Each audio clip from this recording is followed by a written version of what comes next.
The Lamassu, or a winged human-headed bull, is going to be a feature that we see in various places in the Assyrian Empire. In this case, we're looking at a more specific version of it. So this one is a Syrian, very famous piece. And it is an anamorphic figure. In other words, we have the head of a human, but then we have animal characteristics associated with it, and it's carved out of limestone. Those characteristics are wings and the body of an oxen. Wings usually referring to speed, quickness, but also oftentimes knowledge.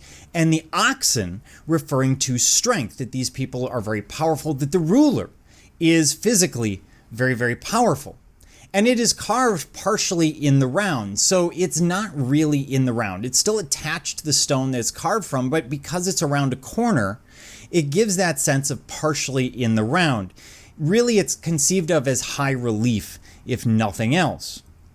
Now, it does have a kind of sort of minor issue. When you count the legs, there are 5 of them. And this is a compositional issue that the artist would have run into. So we have one leg here and one leg there, and that's actually the same leg. If you look at it from the side and you don't see that second leg, the one towards the right that the arrow's pointing to, then it reads as if the back legs are moving and the front legs are stationary. It doesn't make any sense.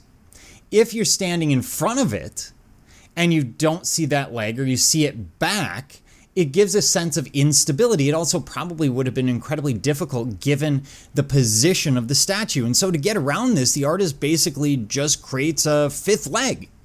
And it's really a brilliant way of getting around it, of getting around this idea, because it creates something that's elegant from most viewing positions. Most of the time you would be walking towards it or looking to the side of it as you're walking past. You're not going to spend that much time looking at the corner.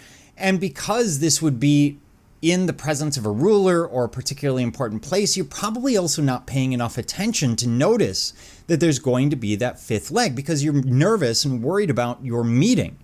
And yet the symbolism would come across. The human head, meaning wisdom and rational thought. The oxen as a symbol of strength and power.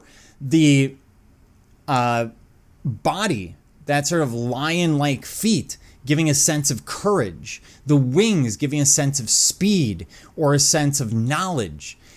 All of this would have come together to create a very powerful image of the Assyrian Empire.